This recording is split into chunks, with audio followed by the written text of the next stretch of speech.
Gory Gays.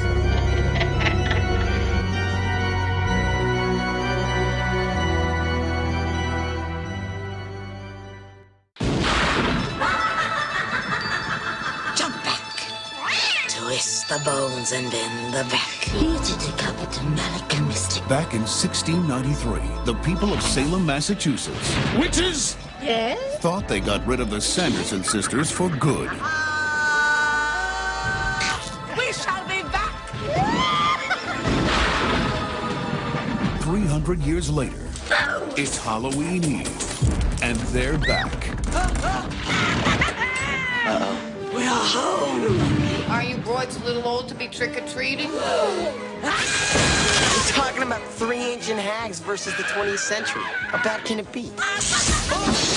Now they're digging up old friends God, what a stench. and running amok, Come on. looking for the one thing they miss most. You stay for supper. I'm not hungry. But we are. Only one boy has the power to stop them Prepare to die again! You have no powers here, you fool. before all Salem falls under their spell. Hell on you. This was wrong.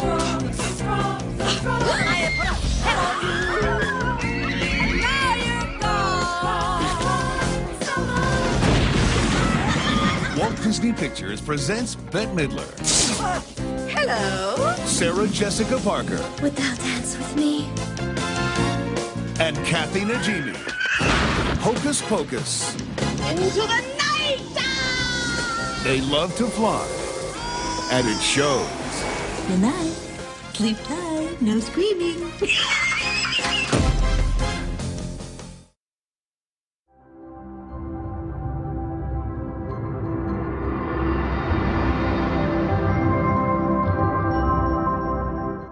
Welcome back to the Gory Gays, the horror podcast where 2 horror-loving boyfriends slash up and bleed out your favorite And not so favorite. horror movies. And this is it. If you are alive, what did I fuck it up? No, I guess not. Okay. What's your name? Slash up and bleed it out. Oh yeah. I'm Alex. I'm Stanley. Everybody knows who Did I I am. fuck it up? Well, if you're Did listening I? to this, then I would hope you know who we are. Fuck it up. Yeah, and as I was saying, if you were alive yesterday or just a decrepit zombie walking around the earth looking for your peace, you might have noticed out in the air that yesterday was literally October already. It actually felt a lot like it, huh? Yeah. And it kind of feels like it today. I was like tripping mad. I was like, well, first of all, I have a sty in my eye. So yesterday I just rested like my eye. I put a little chamomile tea bag on it and then, kept some warm compressions on, whatever.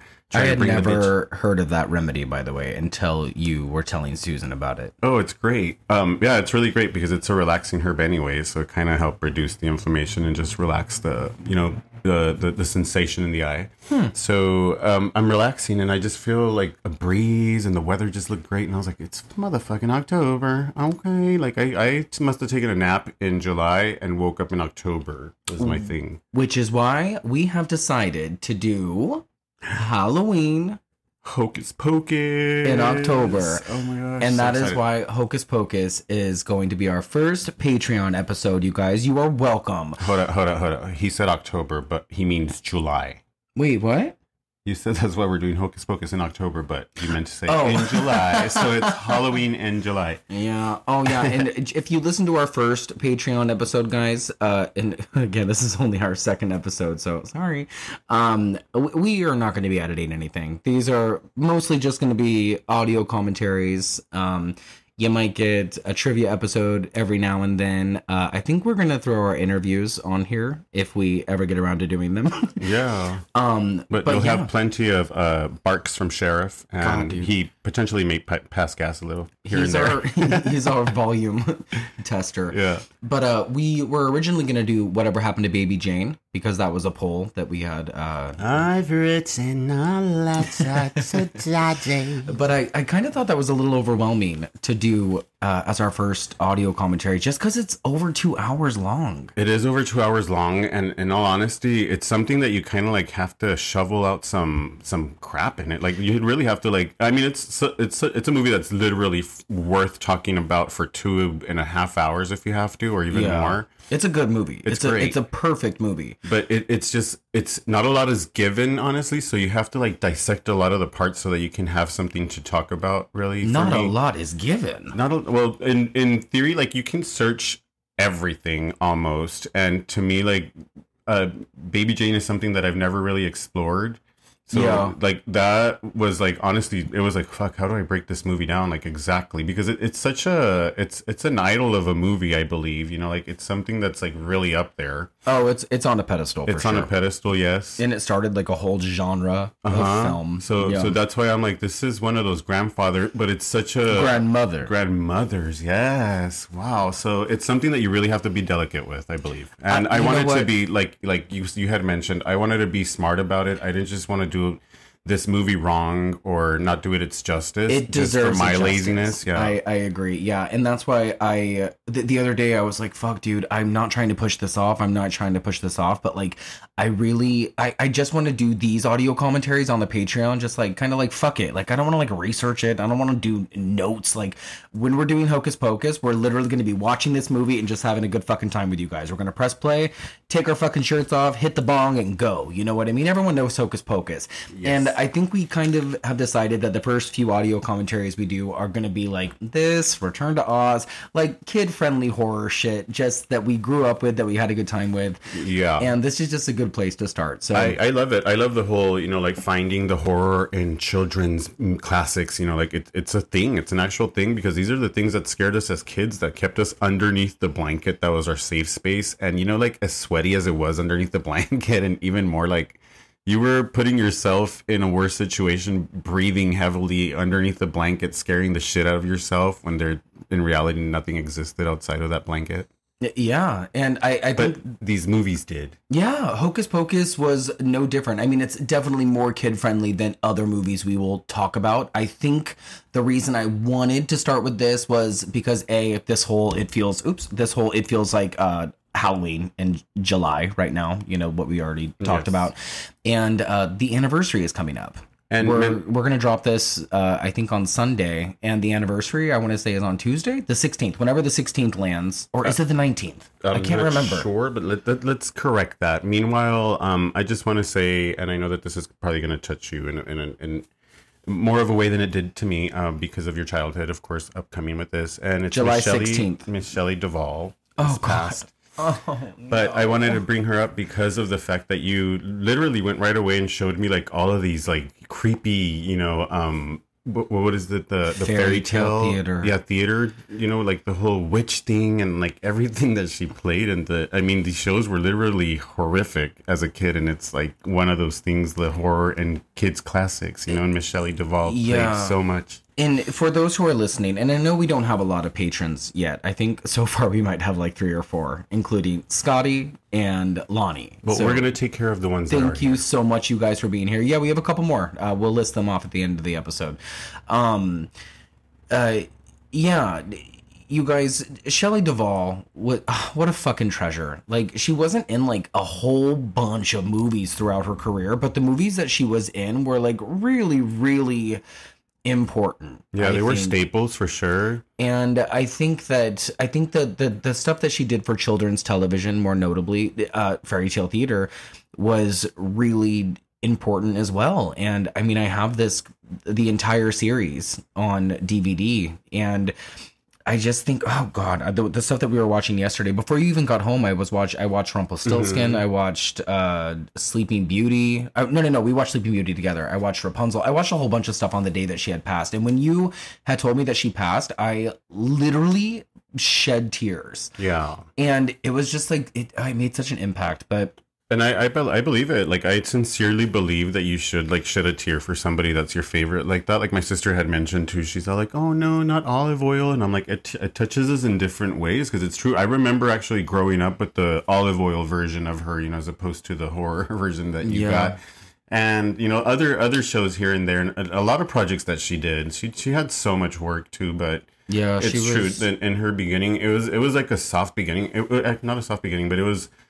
She literally had a great background of classic tale and good movies and shows that would literally staple themselves in your mind and in your head so that you remember exactly what her projects were and the good work that she did. Yeah, and it's so interesting to like look at someone's career and see like how they evolve. You know, I'm really interested to see the last movie that she did, because I know that her health and her mental health were not the best at the end, but she did this movie. I think it's called the Forest of Blood. I don't know. I'll look it up, but it has Felissa Rose. It has a couple other people. Scott Goldberg, I think, is the director of it. We'll have to check the title of it, because I think it's probably worth watching because she's in it. She's not in it a lot, I think. I think Edward Furlong might even be in it, unless I just made that up. Well, I might have made that up. I should fucking fact check that shit, because that could be all sorts of messy if I'm wrong. There's always Google. Yeah, I'm just lazy at the moment. Real quick before because I just want to jump into this because I don't want this to turn into a regular episode. But I don't want to talk about this on our regular episode because I feel like this is something people should pay for. So to our patrons who are listening to this, I want to talk about Longlegs for a second. Oh, and I was just about to mention that, but I don't want to like interrupt it with too much. But Alicia Witt in Longlegs. Don't spoil it. We're not going to spoil it. I'm not spoiling. It's literally because I was going to say that now that I think about it, she is totally giving me Shelley Duvall in Longlegs. I'm like, what the fuck? It just clicked me in the head. I'm like, oh my gosh. Like, if had it been at the right moment, Shelley Duvall could literally played Alicia Witt's part. Or vice versa, they could have put Shelley Duvall in this fucking movie. And it's another thing is because as someone who has kind of dabbled in the craft of acting, it's you look at people when they're playing their characters and you kind of want to know where they go. You know, you kind of want to know what they are digging into when they are performing this stuff. And that's a curious thing to wonder for Alicia Witt. Like, where the fuck did this woman go? And that's all I'll say. Because I don't want to give anything away. Longlegs, I want to say, believe the good hype. I mean, like, it's very hyped. The movie is very hyped. And I don't like to sway towards super hyped movies. I mean, out of all the movies that have come out this year, this one is the best one. I will say that. I will throw my hands down for this movie to the end so far. This year, this movie is the best one. And without research, we went in because we didn't look for trailers. We didn't look for no information at all. We're like, we're going to go watch this fucking Longlegs movie that has been probably been talked about since for a year? It's been a while. Like, it's maybe been a while. Almost a year. Not too much. I'm so dramatic. No, it's been a while though. Right? I mean, I don't even remember when we heard about it, but it's been quite a minute. And we're both fans of the director. We both really like Oz Perkins, and we did an episode on our regular main feed for The Black Coat's Daughter, and that's one of my favorite horror movies. Yeah. And I think you watched it because of me.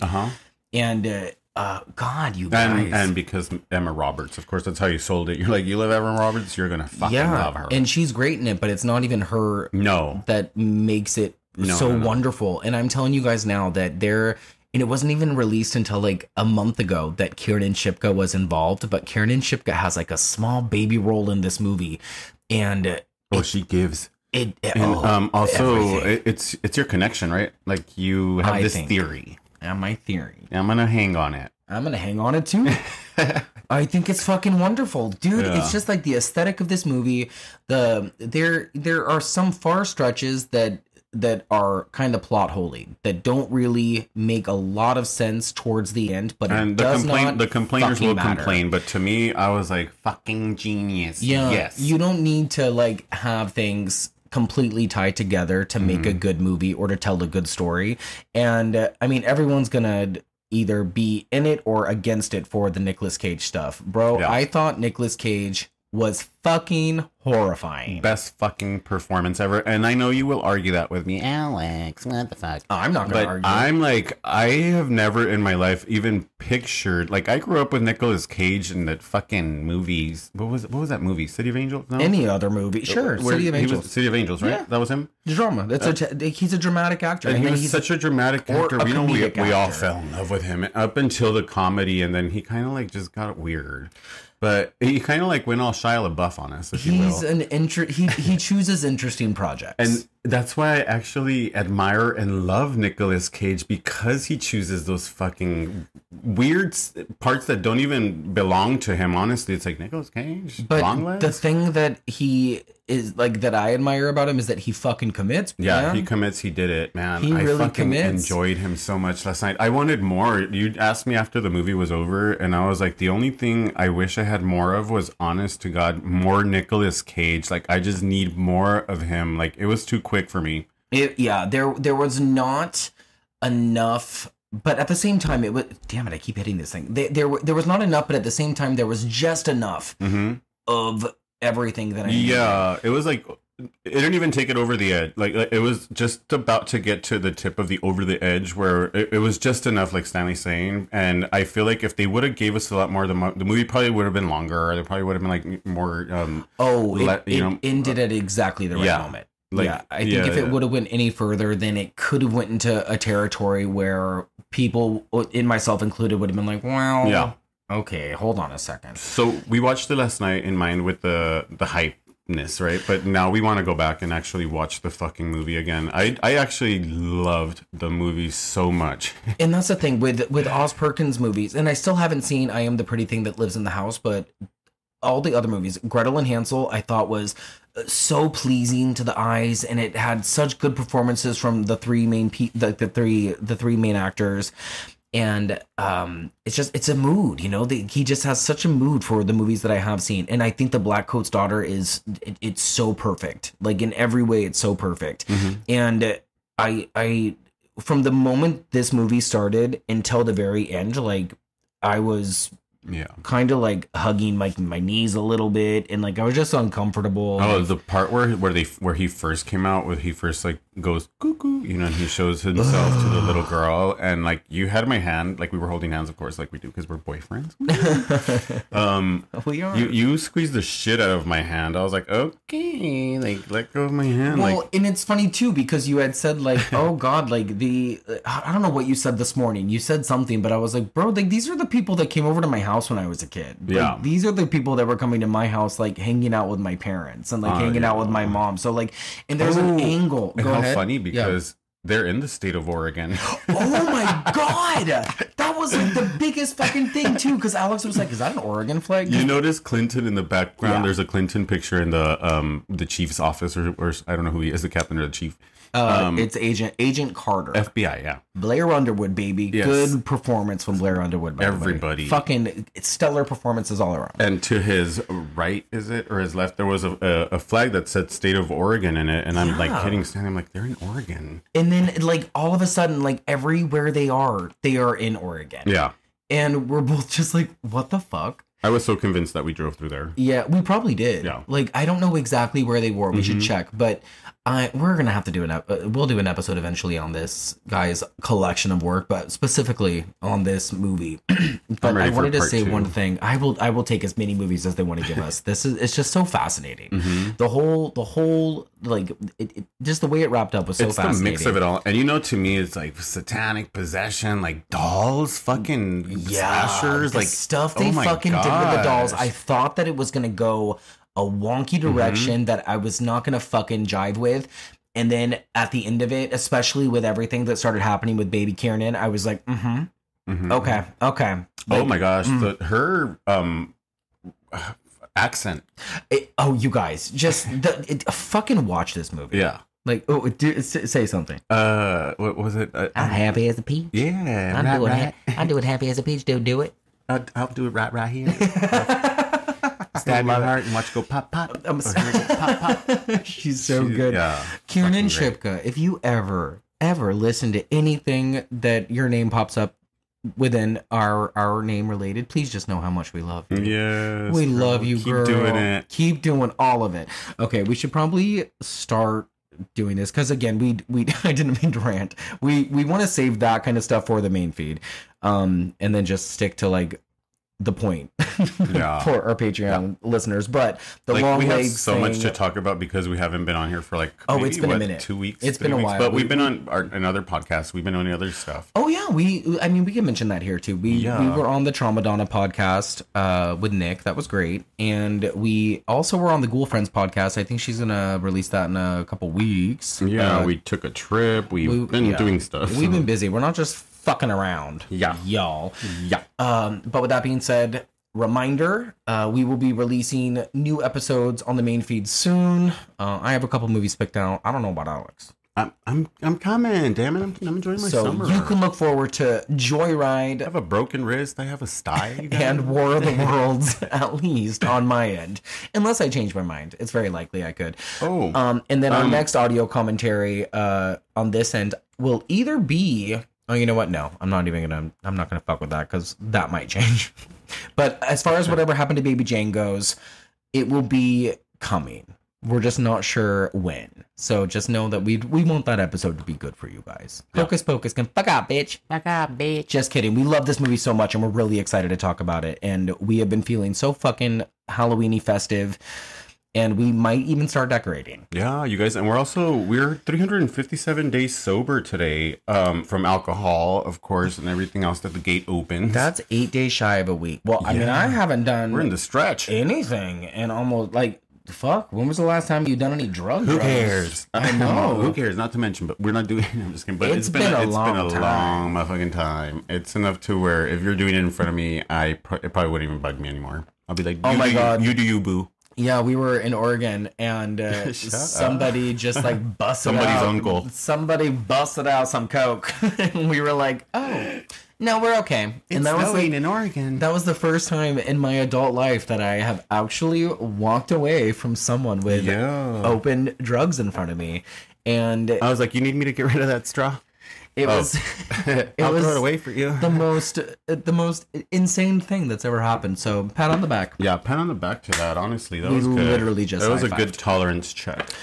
Okay, so let me open up our Patreon real quick and say what up to our 4 people. That's you. So Scotty, obviously. It's all of our aunts and uncles. Stanley went recruiting in Oregon. I know. He's like, you're gonna join. Lonnie is also our paid subscriber, and then we have 2 other members apparently. Who are you? Who are you? Show your face. Who are you guys? Who are you? So I don't know who they are. I have no idea. It's you. We know it's you. Well, guys, show yourselves.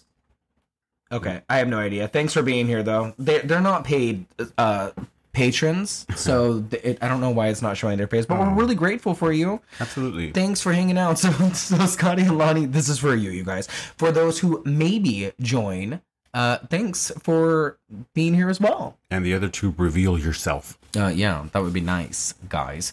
In just a moment, we are going to be pressing play on our special edition Hocus Pocus Blu-ray. It's in nice, beautiful 4K. I'm excited. Are you excited? I'm super excited. Are you kidding me? I turned on the purple and orange lights in the house, you guys. It literally looks like Halloween Town in here. There's candles on. I put down the shades. It's my fucking Halloween in this bitch. Yeah, and it's literally 10:30 in the morning. I'm so excited. Oh, and you went to breakfast recently with one of your friends, and as you were waiting, you walked into one of the stores next door. Oh my God. Michael's Pay Us. Anyways, they already have all their Halloween decor out. They have a lot of it out, yeah. I kind of went a little nutter butter just like walking around. I want like a disco ball skull out right now. Like, you know, it's kind of like cool, but like it's still like Halloween-y. So I'm going to look for a disco ball type, a mirror ball type skull. We could definitely get the Halloween stuff out and just start looking at it. Yeah, and if you guys are feeling generous, then you guys could send it to me. Message me and I'll give you my address. Or my P.O. box. I'll send it to my P.O. box. That's my Susan neighbor across the hall. Yeah, that's the P.O. box. That's my P.O. box. Okay, guys, we are going to press play on Hocus Pocus right now. What's so crazy is that right as we press play on the recording thing, you just noticed that it was 666 Yeah. on like the second bar mark or whatever. I noticed it. Scary. Yeah. Guys, we just got through the old school Walt Disney logo. I loved it. Did you ever notice that the intro words Hocus Pocus are two faces for the H and the P? No, but did you ever notice that the Gemini symbol is right there? Oh, look at us. Up there, it has like the astrological symbols on the book. Okay, the book taking place in 1693, 1693, yeah. Look at this. There's the shadow of them like flying over the... Sarah. What I think that's Sarah of the trees. Everglades? Sure, that works. Yeah. Of the Salem Everglades. This is a Kenny Ortega film. Kenny Ortega directed he did all the High School Musical movies, and he also choreographed Dirty Dancing. Just a heads up. Yeah, and also choreographed Michael Jackson's Last Show. Oh my God, you're right. I think he directed that as well. This Is It? Is that what that was called? Yeah. This is it. Yeah. Fucking good. I always loved this overhead shot of the village. Yeah. Like, I think this is there's a few movies that I think capture the essence of Halloween so perfectly. And I think I've said that exact quote before about movies like Trick or Treat and Halloween, and Hocus Pocus is one of them. Okay, the opening is pretty scary, right? Am I the only one that's scared of the opening? No. It's really creepy. Yeah. It's creepy. Like the outside, just like, I think that... It's the Blair Witch in color. Yeah. It really has that aesthetic, that pilgrim aesthetic. Yeah, I was just about to say that. So Thanksgiving, and like it could literally transition into Thanksgiving, and still be creepy as shit. Yeah, like, and the John Debney score is good. We have this on vinyl. Look at the leaves, the placement of the leaves on the roof. They don't fly off. Yeah, Mick Garris is a co-executive producer and a writer. I think he did the story for this with David Kirschner. And I want to throw it out right now that David Kirschner is one of my customers at work, and he literally requests me every single time he comes into the restaurant. What? He is one of my favorite people in the world. Love Love him. Okay, hug him next time for us. He is the nicest guy. Oh my gosh, there was a name there. He created the Chucky franchise. Like, he didn't create it. Don Mancini did, but he is like one of the producers on that entire series. There was a name right now that popped out. I keep saying just a heads up. I'm sorry. Sorry, there was a name that popped up that I wanted to...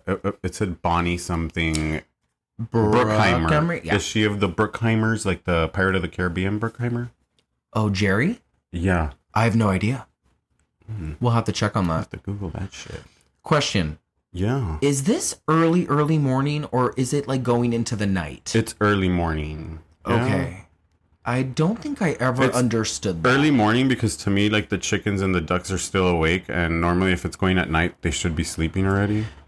Oh, wait. Oh, look at that. Oh, but they're dark over here. Yeah, with the witches, it's kind of dark. I always thought that purple smoke coming out of the chimney was cool. Yeah. It still looks cool, even though it's, like, obviously... animated. That's literally our apartment with the lighting that I have inside and how much fucking smoke I blow out the window. That's awesome. In the original script, like in the original storyboards, when Thackeray Binks wakes up, he finds like a half-eaten piece of candy in Emily's bed, and I guess that's how the witches would lure their victims children. Was with candy.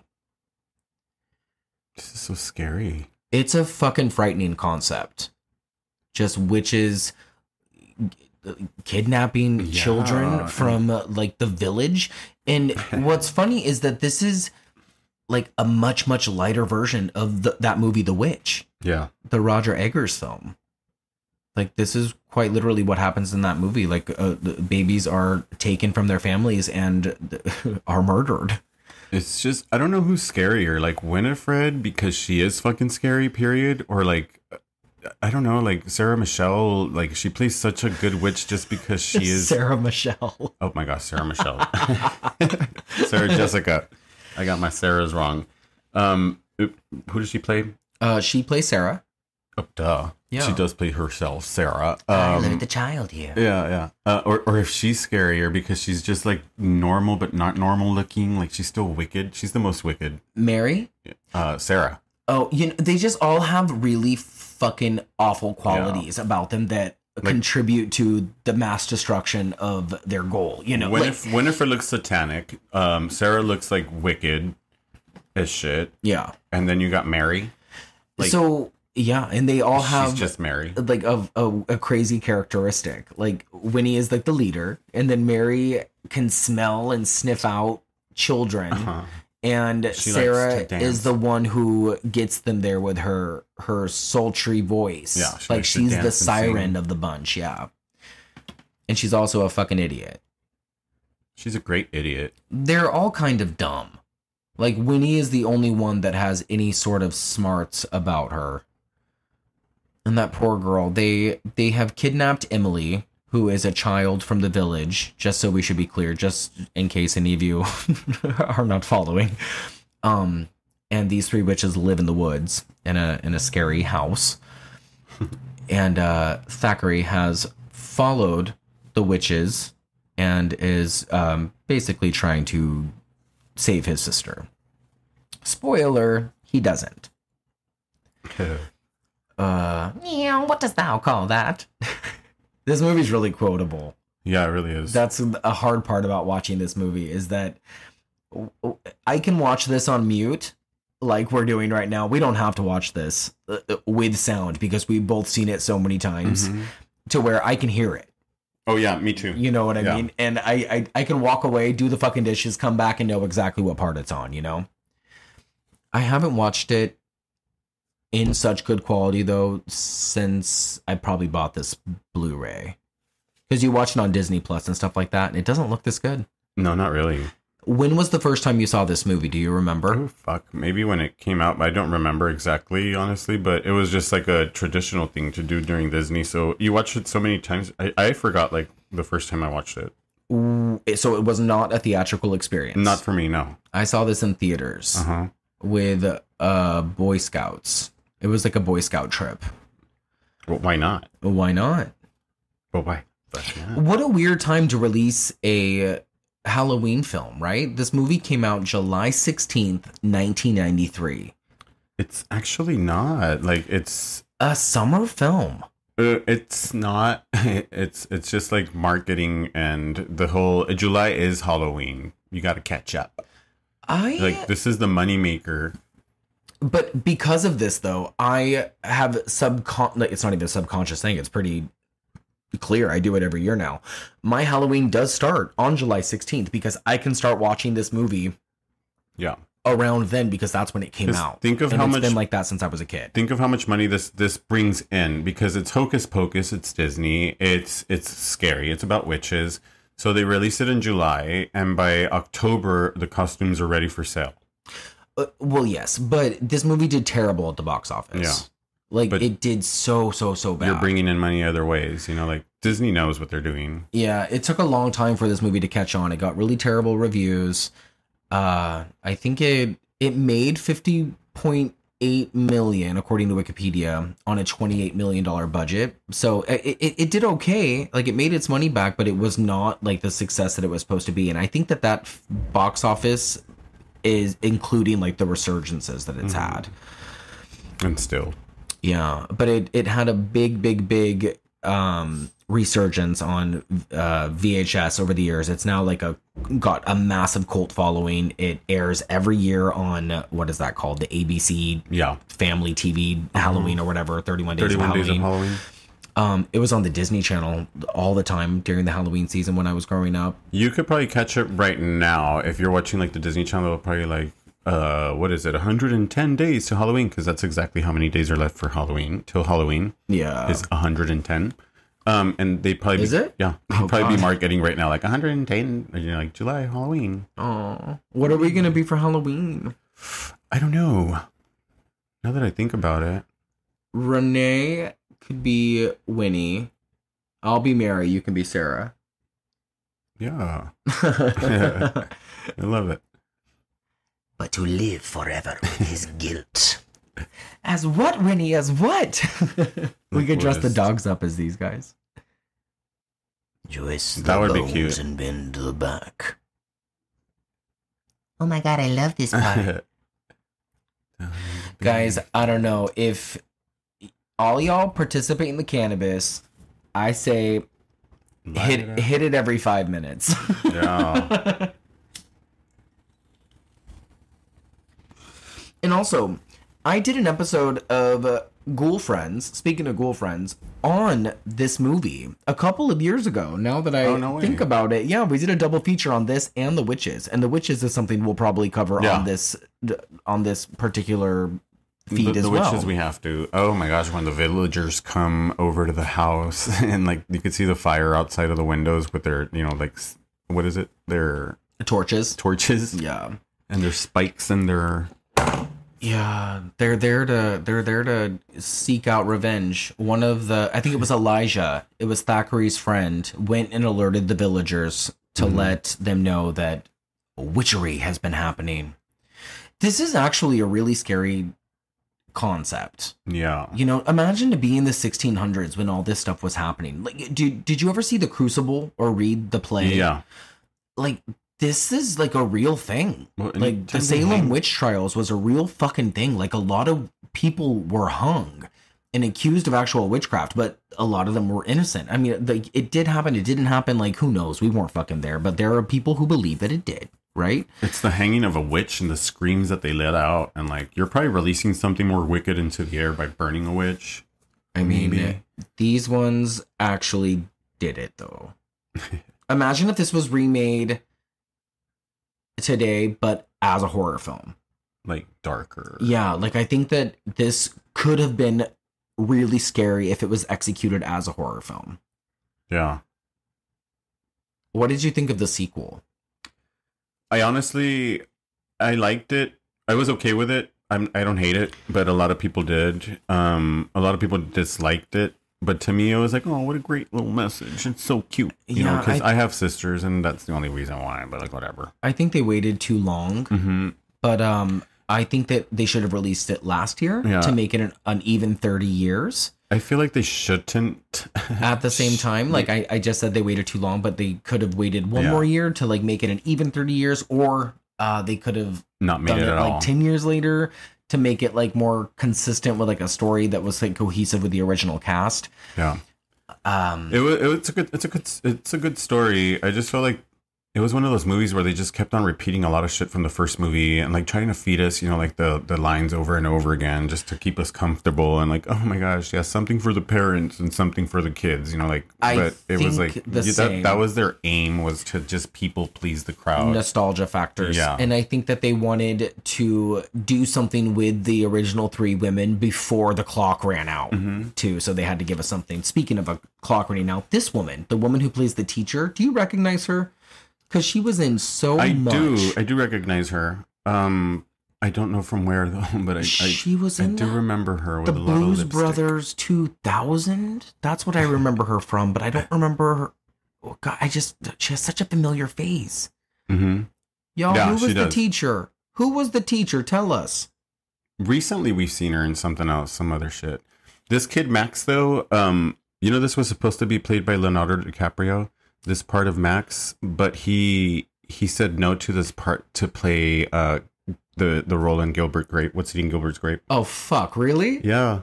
Okay. So in Gilbert Grape, he hadn't even auditioned for it. He just said no to this role and went straight for that one. Okay, so here's the thing. I think that Leonardo DiCaprio in this role would not have been the same movie at all. Sorry, and it's Max that we're talking about. Yeah, we're talking about Omri Katz, who is playing Max now. Or who played it in the whatever, you know what I mean. But What's Eating Gilbert Grape? Yeah. Holy fucking shit. Yeah. He got nominated for a fucking Oscar. I want my sunshine. Jerry. He's done Gilbert. I shouldn't even do it. Fuck, dude. What a movie. Yeah. And you know what's actually interesting too about that is I saw these two movies back to back. I think I saw this movie and that movie around the same time. And I remember being profoundly affected by both in very different ways. It's so. Well, if this one premiered July, then you might have seen. When did What's Eating Gilbert Grape? That was 93 as well. I kept watching that movie over and over and over. Boom, boom. Oh my God. Match in the what is it? Match in the. Boom, boom, boom, boom, boom, boom, boom. Oh, Arnie! When he ruins a cake. Oh my God. He hit me. Oh, I want to watch that movie. I have it. Yeah, let's watch it after this. It's so fucking good. God, wait. When did that come out? That came out in December of 93. Oh, right in time for Oscar season. Fuckers. 555-9162. Max's phone number if anybody wants it. You know what? I always notice that when he gives her that phone number, it's his handwriting, but when she gives it back to him, it's a different handwriting. Really? Yeah. I just noticed that, but not. I didn't notice the different writing, but it did look different. I thought she was giving him her number. Hold on. Alexa, how far away is Nashville from Salem, Massachusetts? Sorry, guys. From Salem, Nashville is 1,128 miles away by car. Jeez. Alexa, thank you. 1,000. Okay. You're so welcome. Your kindness really gives me a charge. Shut up, lady. Okay. Happy Saturday. Thanks. Okay. So, thank you so much. I actually mean it. I was thinking how cool it would be to go to Salem. Oh, yeah. That's a thing to do. Like Monica and her family have gone to Salem, and we've always talked about how fun it would be to meet in Salem around Halloween. All right. So, Max made an ass out of himself in the classroom because he is from LA and he's cool and he doesn't believe in Halloween or witches or anything like that. And the opening was a story being told by the teacher. Max gives his phone number to Hottie McHottie, Vanessa Shaw. Mm-hmm. What's her name in this? Allison. Yes. Who was kind of a star at this time. She was in Ladybugs, a Jonathan Brandis movie. Rest in peace. I almost bought a Jonathan Brandis t-shirt the other day. They call him Hollywood. Really, did you? Oh, yeah, you're right. Yeah. And he didn't get it because it was too short to the waist. And I was like, cut it up like a fucking crop top. And then he asked the cashier girl, and what the fuck does she know? She was like, it's too small. It's too small. I'm like, you dumb bitch. Yeah. So you could have had him. Jonathan Brandis could have played this role too. Yeah. Oh gosh. Who? Ernie. Max. Oh, I was like Ernie and Ice. No, Ernie and Ice are terrible. That's literally us when we go out to the street. That's why nobody likes us. I think I remember being slightly attracted to both of them though when I was even 7 years old. Maybe Ernie, but not Ice. Both of them. I thought both of them were kind of hot. Ew. I know. Weird. Weird. The things that you like think of when you're a baby gay. I mean, I thought they were all hot. So that house is still the same house, looks exactly the same, apparently. It's a beautiful house. The mom and dad that's Charles Rocket and Stephanie Ferrasi or Ferrasi. I don't know how to pronounce her last name, but they are both SNL alumni. Is it? No. Oh, damn, boy. I always hated how his room says Max Room Stop. Yeah. I always wanted to add an apostrophe S, Max's Room Stop. Or just move the little placard a little higher to where it says Max's room, whatever. Upon rewatches as an adult, I kind of started to dislike Max as a character. This room is too big. He never deserved his room. And he was has like whiny little titty baby. Hot babe lamps. Yeah. And he had like really cool things. I thought all of his stuff was cool. And he's such an ungrateful little bitch. He has a drum set. He has a cool stairwell. Right? No, he has a little sister. Oh, what the hell are you talking about? Well, he acts like he's a fucking only child. He does act like he's an only child. And then he humps his pillows. There she is. She's great. Our MVP, baby. Uh-huh. So speaking of the restaurant that I work at, because that's all I ever talk about, apparently. Thora Birch came in once with David Kirschner. And I try not to geek out over certain people, but with her, I had a little bit of a hard time. So at the end of their meal, after they were done, she was standing up at the counter waiting for him to come out of the bathroom. And I went up to her and introduced myself. And I was like, I have to tell you, love all your work. Love all your work. And she was like, oh, thank you so much. Like, what's your name? And I was like, Stanley. And she was like, oh, great. Cool. See you later. Really sweet. Like really dry, but really sweet. Thank you, Simon. Yeah. Oh, no. No. Hello? No, I'm sorry. I was looking at her outfit because no, sorry. Oh my god, I'm stoked. Her outfit has those stars and moons and stuff on them. In the sequel, the witch that kind of rescues the girls in the opening is wearing a outfit or a cape or something with the same print on it. Oh, what? So the witch that Danny is dressed up as is supposedly that witch. Oh, from the beginning of the sequel. Yeah, you're that. right. And that painting right there is the house they live in. So they move into this house and that painting's like already there. That's funny. You know, there's a fact floating around online that says that it's funny that you were mentioning the cannabis earlier, because it says that Katz was high while filming an important scene of the movie. Oh, of course he was. During October 2022 roundtable with Entertainment Weekly, Katz said he started experimenting with cannabis at age 16. The age he was filming Hocus Pocus. Which part of the movie was it that he was high? Let's just say some of those scenes I was having a good old time, Katz said. That's it. He doesn't say which ones. When I went to Monster Palooza, it was a few years ago. It was before I had met you. Renee had got me That's impossible. There was no life before me. Just a couple of days. No. There was a mock spell book. I have it on the bookshelf of a book. And Vanessa Shaw had signed it. And he was at the table next to her. And he was high as shit. And he was promoting his weed company or brand. Because I think he's like a weed ambassador now. Ooh. Yeah, he like has like a chain of stores. Good for him. Yeah, he says he was so high that Kenny Ortega came up to him, grabbed him by the shirt and said, "Are you high?" And he said, No, I'm not.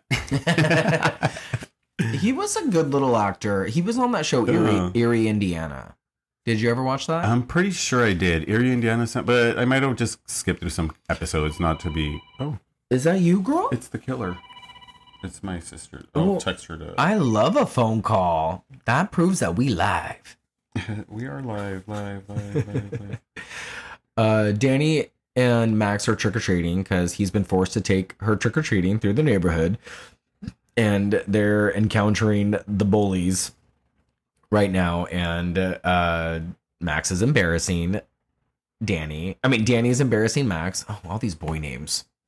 The way they dress is so 90s and so Joey Lawrence and so wonderful. Yeah, it's like watching Blossom during a Halloween episode. I love it. I just want to wrap a flannel around my waist and put on a blonde wig and wear a bunch of necklaces. Well, why don't we be that for Halloween? Wait, we could totally be Ice and Ernie for Halloween. Oh my gosh, we'll spray paint hair on ourselves and leave the ice. Yeah, open. That's fucking rad. See, this is like kind of like this is the vintagey Halloween that I want to have. So this is Highland Park? Yeah. During Halloween? Well, this is filmed in Pasadena. What? The house that they go to for Allison's house was also used for Omega Beta Zeta in Scream 2. Really? And it's also used as sorry, spoiler. It's Miss Trunchbull's house in Matilda. I'm learning so much. It's you carry so many things with you after watching a movie so many times. And you teach yourself things along the way. And the film industry, it seems so big, but it's also so small. Like you shoot mainly in like Vancouver or British Columbia or LA or New York or sets. And when when you're in LA, these are what you get. Yeah. But really also, I'm these are pretty real sure homes. it was shot in Salem. Yeah, a lot of it was shot in Salem. Maybe the like cemeteries and like the towns, but the homes, like the actual houses and the streets, were probably LA. Oh wait, I know. I think that it might have been a little all over the place. Oh, that's Gilbert Grape. I'm looking at Gilbert Grape still. Can you get out of here? I know. Okay, there we go. So, quick fact, Sarah's dress was inspired by Sleeping Beauty. And Mary's was inspired by a baker. Of course it was. Yeah, and then Winifred, she did her own like costume. Like she was like, I'm not gonna wear a black dress, so she like literally created her own look for Winifred, which she thought was kind of like a cool look. That's Bette Midler for you. That's bad. She's like, that's her girl. Nobody gonna slip on a black dress. So look, this is the same staircase that Sarah Michelle Gellar runs up from the killer. Mm-hmm. And this is also the same staircase that little Matilda runs up from Miss Trunchbull. But it's all like wooden floors, right? In Scream? Yes. I want to say yes. I remember the house like all wooden. And I think the steps have the carpet, of course. I think so too. And that's the living room where Sarah Michelle is sitting on the couch, etc. I always loved that Allison is dressed, but she's not wearing the wig. That's cool. She's such a cool character. When I was a kid, I loved just this adventure. Like, I liked that, like, watching a movie where kids were the main stars and they were put in danger and adults were the villains. And they were running around in like all these dangerous situations. It's like the Witches. There was magic. Yeah, like I loved that kind of shit. The Witches was exactly like that. Being in that hotel and like just fucking running around through the walls. Oh god, it's just so fucking wonderful. And I always just wanted it to happen to me and my brother and my sister and their friends. Like I always wanted to hang out with them specifically so something like this would happen. And nothing ever did. It always was something so much worse and so much more like real life. I love that my tongue earlier was headed towards Sarah Michelle Gellar, and like now you brought up the fact that her footprints literally walk these same sets. Universal. That's fucking cool. Not studios. No. But Universal. But speaking of studios, these sets, if you see sets in this film, they are probably Burbank studios. Like sound stages in Burbank, I mean. The daytime scenes were filmed in Salem and Marblehead, Massachusetts, during 2 weeks of filming with the main cast, though. It took October, November, December, January. It took 4 months to film the film.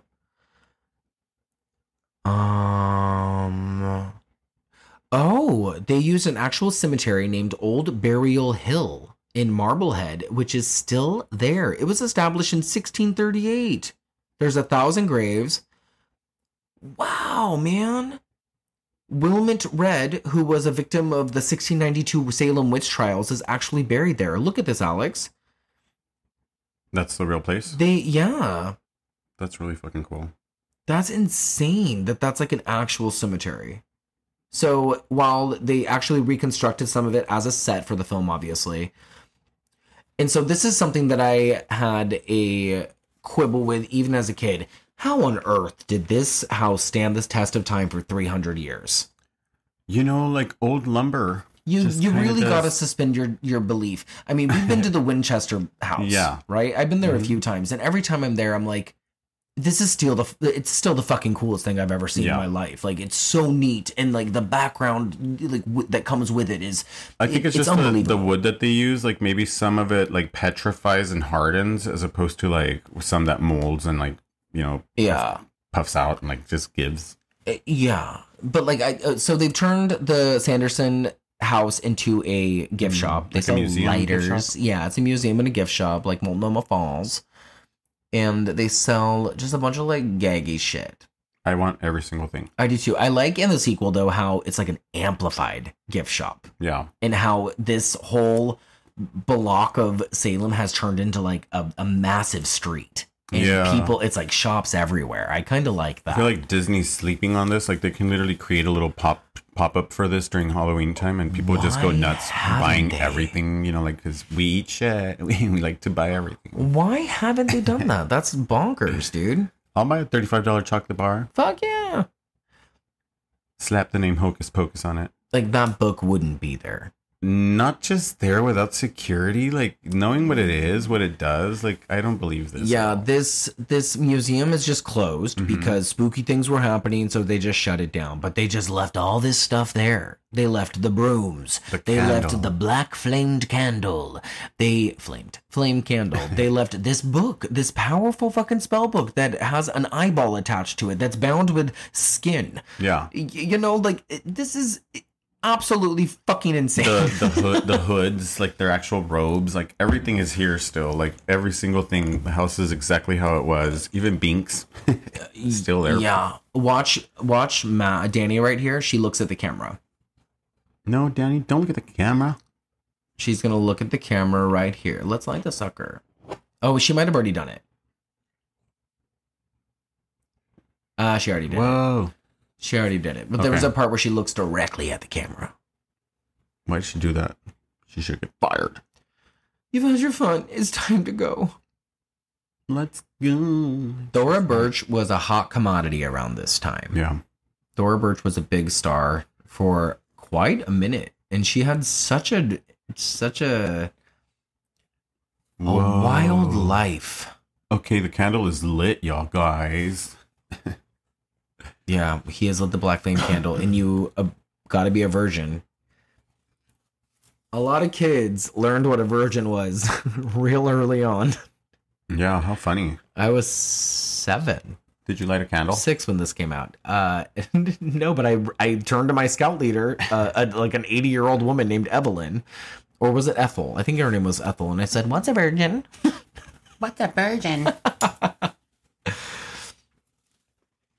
And see, I use scenes like this in my head when I'm writing stuff. Like I have like a script that I wrote a while back, and there's a scene where it's like when the floorboards are fucking going crazy and the green light is emitting through it. I have stuff that I've written that is comparable to this. That it's like, this is so cool. Yeah. When the witches are coming back and like the house is coming back to life, like, and you hear them cackling, and that when one goes behind the door, one goes behind the shelf. Too fucking late to run. Yeah, and they come back just looking as beautiful as ever, talking about sweet revenge, doing stupid dances. There's lightning outside. This is it's so Disney and it's so silly, but it's so fucking fun. We got Sarah looking for her rat tail. Oh god, the longest rat tail ever. That's fucking gross. We're gonna get one. But who lit the black flame candle? When the other one smells Children. ugh, it's like the scariest thing to know that they're looking for children and you're a child. And so I know that they're all kind of dumb, and I know that there wouldn't be a movie if there was logic. But Winnie, of all the witches, why isn't she looking around going, "Why is my book in Yeah, a shelf?" Like, or in a case, yes. Like, what you know, why aren't they asking questions? Immediately, they are not concerned with like why is everything roped up? Yeah. You know, like behind what are those called? Stanchions. But they immediately smell children. Mary does, so Sarah starts to sing. Winnie stops her. See, and Mary looking for children, that's the scariest shit. Like, that's when she's like scary. a dog. She's a fucking dog, dude. But then Sarah's eyes, like, oh man, there's something wicked about her. Like, dude, she looks like Longlegs. Yeah, you're right. Oh my god, she could play Longlegs in the sequel. You guys. Look at that cherry candy and the lemon heads on the so scary. Oh my god, excuse me. That cherry candy's the gross cherry candy. No, I love That's that the cherry stuff that candy. has like the nut inside of it, right? No, it's like the lemon head. Like you kind of bite it, but it's hollowy. Oh, like kind of like jelly-ish. Give me all of them. Yeah, they're good, but they're sour. I we should find those. When she laughs with them. And then she stops. Yeah. It's been great fun. I guess I'd rather be going. Oh, supper.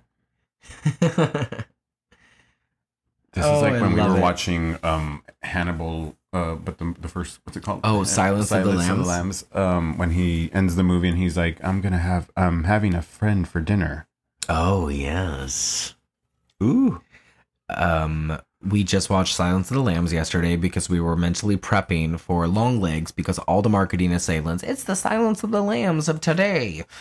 What did you think? Do you think they are comparable? Yes, and also I've never seen Silence of the Lambs. Like, actually pay attention to the fucking movie. Like, and why I kept on saying the same thing. Like, this is a fucking horror movie. It's a horror movie, and you're like, it's not classified as a horror movie. And I was like, yes, it is. Like, they should fucking reclassify this shit as a horror movie. It's totally a horror movie. And yes, like that's just my thought too. I was just like, this movie is scary as shit, and it was really good. It was better than I thought. Honestly, my first time watching it. And I think Longlegs is exactly like it delivered. Like Longlegs is just this fucked up game. Like, it's exactly like Silence of the Lambs, and The Cell, and like so much shit. Oh, The Cell. Sorry, I just got really entranced with this whole scene because there's a lot happening right now. First off, did you notice that Sarah had a stunt double for that? No. So during this whole thing, there's a scuffle. The kids have been found out, and they're trying. When Winifred zaps Max with the lightning, and then all this shit goes on. Yeah, and she's like, "You there," and now he's done the burning rain of death. And the witches are trying to get to safety because they think they're going to melt. And now we got Thackeray Binks in cat form. Did we mention that he got turned into a cat?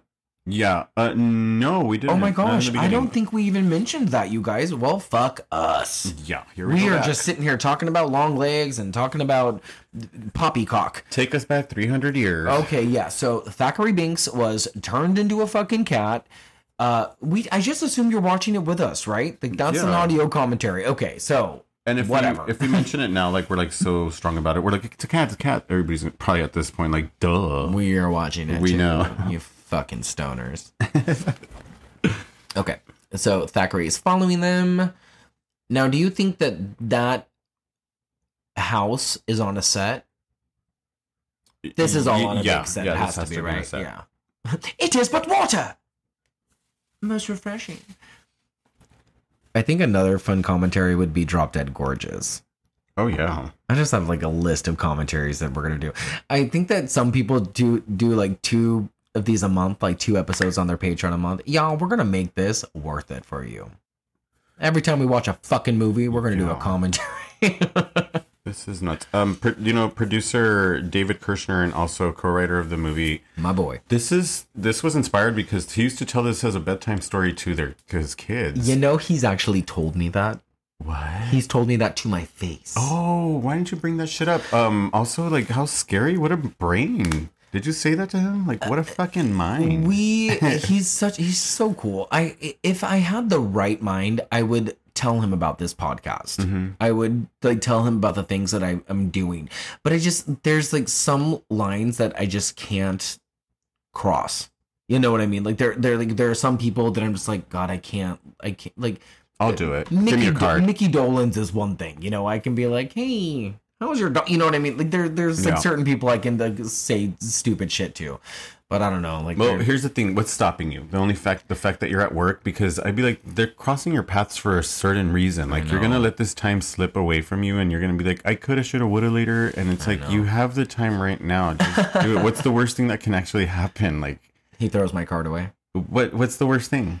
That's it. Oh, I should. The worst you know thing? What? I'll give him a card the next time I see him. We don't know where our cards end up anyways. Him and his wife are literally the nicest people in the world. And everyone they bring in are also so nice. So, David Kirschner, if you ever listen to this, just know how much I love you. And guys. If it's such a big thing, just buy him a dessert and just bring it along with him and be like, this they is always say no to dessert. Well, bring him a drink. You know what? They don't drink. Oh, God damn it, bring him vegetables. I'm exposing David Kirschner for all the wonderful man that he is. Okay, so I love the banter that they have. I mean, it's gold from the beginning, but like throughout the rest of the movie, especially, like the comedy is really on point. Yeah. I like the choking and the spider eating and sisters, let me make one thing perfectly clear. Mm-hmm. And how you can literally like lose focus by paying attention to Sarah the entire time because she's just doing some wonky shit in the background the entire time. Well, both of them are, and the way that Mary even is just like admiring Winnie, and, like she's just like looks at her like she's just like a goddess. But she over focuses on Winifred without attention. It's the weirdest thing because she's so focused, but she's like, what? Yeah, they're both incredibly aloof. Yeah, but they have like a very intense. Oh, so then another thing is that a lot of people criticize the part 2 of the Hocus Pocus movie because Mary she kind of failed us with her lip thing. So during this movie, she kind of like swings it on the right. And I think a lot of people noticed that she swung it to the left in the second movie. Yeah. I don't even think I was paying attention. Yeah, there's some parts where her lip was literally swung to the left. I think that was like the last thing on my mind. Yeah. Okay, so I think I've seen Hocus Pocus 2 maybe all the way through once. Completely all the way through where I paid attention. And then I think I've had it on in the background maybe another time. We should do that movie as well. So Emily died on Halloween night? Yeah. Wow. So this is the cemetery I was talking about. That's like an actual existing cemetery. They did a reconstruction cemetery for a set, and then they actually filmed scenes with Max and Ice and Ernie in the actual cemetery. Dope. Yeah. That's a set. Halloween is so cool. We're talking about 3 ancient hags in the 20th century. How bad can it be? Real bad. So the cat they used a cat, like a live actual cat, for the actual filming, and then dubbed a CGI face over an animatronic. I don't think an animatronic. Oh, I see what you mean. Yeah. And it's funny watching like behind the scenes stuff from this. Was it only one cat? I don't know. They probably used a bunch. Like for Pet Sematary, they used fucking 7. Good day. Yeah. Pet Sematary. How do they look alike? That's weird. Same litter? So you think, no, that doesn't mean shit because some of them could come out white, black, brown. You're right. Look at Gypsy. Look at her. I mean it. No, look at me. Oh, baby. What are they flying? They all fly in brooms, or one of them flies in a mop? I think right now we're all on brooms. Oh, thou hast waited in vain, and thou wilt fail to save thy friends.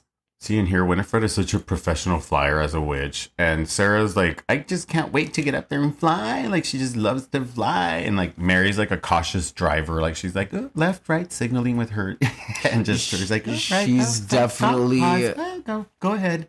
She's like chasing the kids, and she'll stop in front of them to let them cross. You know, like, and she's like, what the fuck are you doing? She's in fear of losing her license. Yeah. Oh, this part always fucked me up when I was younger. No. This spell, and I always wanted to learn it. Oh, is this when they wake up the zombie? Yeah. Life is sweet, but not too shy. On thy feet, so said I. Is that what it is? Saith. So saith I. Saith I, yeah. I was close. At least you got it. I didn't even remember that. I had to read it, and I was still saying what you were saying, even though I was reading it. I was like, Saith. And here is another thing. How on earth would there be a zombie left after 300 years? They didn't have any embalming fluid in the 1600s. This motherfucker would be toast. It's fucking gross. But it's still so cool. We are now being introduced to Billy Butcherson. Billy Butcherson, he actually put real moths in his mouth. Yeah, I read that. That's disgusting. Fucking disgusting. The things some of these guys do. Like when you let like live spiders crawl on your face. Yeah. Ashley Lawrence from Hellraiser, bless her heart, she let cockroaches like crawl all over her during those movies. Like to me, it's just the moth dust in your mouth. You know, like oh god, like what the bacteria. Like imagine swallowing it. What happens in your stomach? You know. Good job. There are some things I will not do. Yeah. I want to walk through the cemetery. Yeah. I learned recently that after the head comes off, it's a stunt woman. It's not the actor Doug Jones. Say what? So that's a woman. That's a stunt woman, which great. Oh, without the head. Yeah, but I always thought that it was Doug Jones the entire time. They did it for height purposes. Yes? Maybe so. I don't know.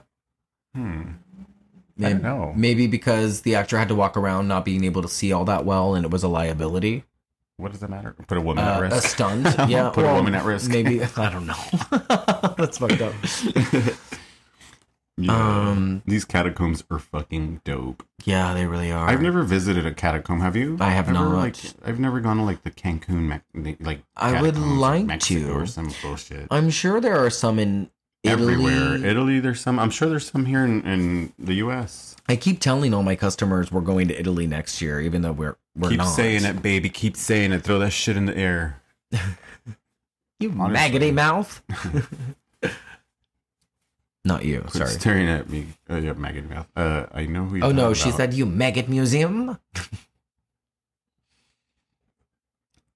Oh gosh, they make the cemetery look real big, but there's only 1,000 graves, and I don't feel like that's a lot.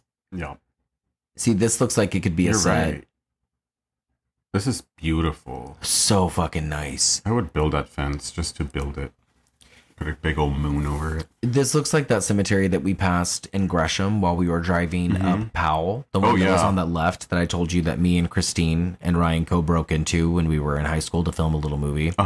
St. Joseph's Cemetery. Look at Sarah in the background. Such a dummy. I think this is where they got that idea of that witch that flies into trees decoration. I'm more than you great buffoon. You big buffoon. That's my favorite word. Oh, you're right. They all have brooms right now. Part 2 is where they change. No, at the midpoint of this movie, they end up on a vacuum cleaner, a mop, and she has a broom still, I think. I suggest we form a calming circle. Their hoods are so fucking badass. Did you think the bus driver was hot? Who's the bus when driver? the bus driver shows up? I was such a weird fucking kid.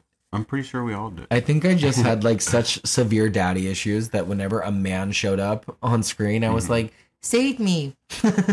I'll get on that bus.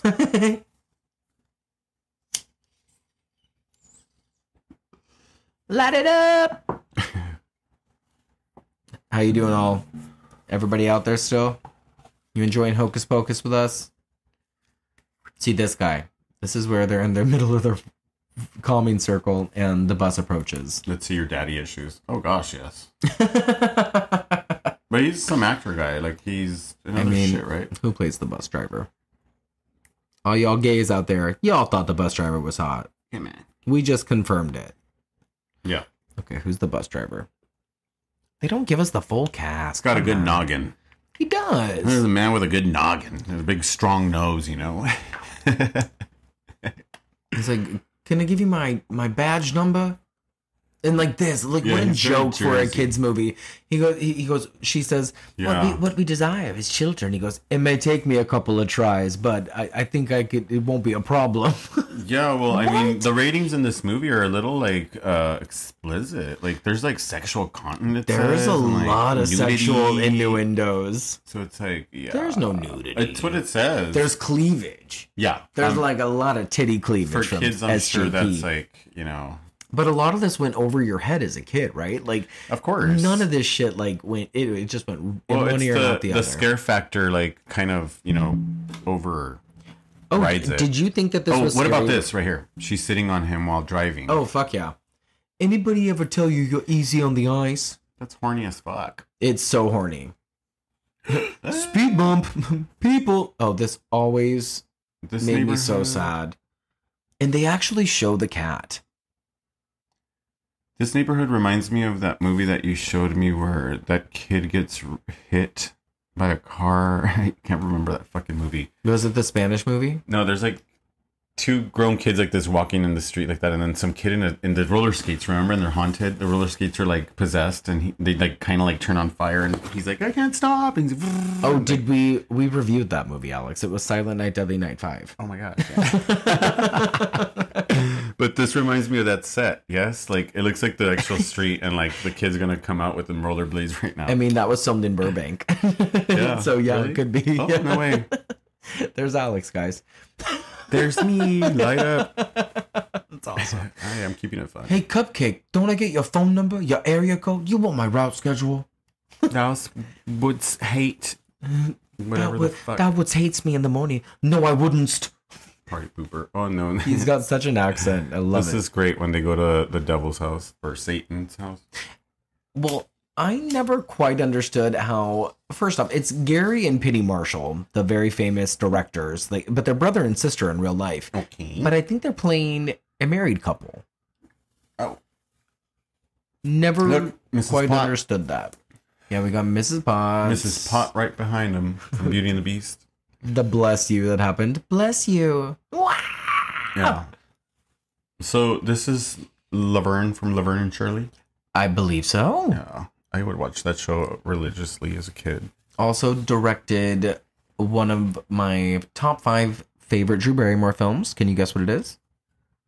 If it's top 5 Drew Barrymore, oh my gosh, what's that movie with the fucking... Oh my gosh. Please don't tell me. It's at the tip of my 90s movie, right? It is 2001. 2001. Poison Ivy?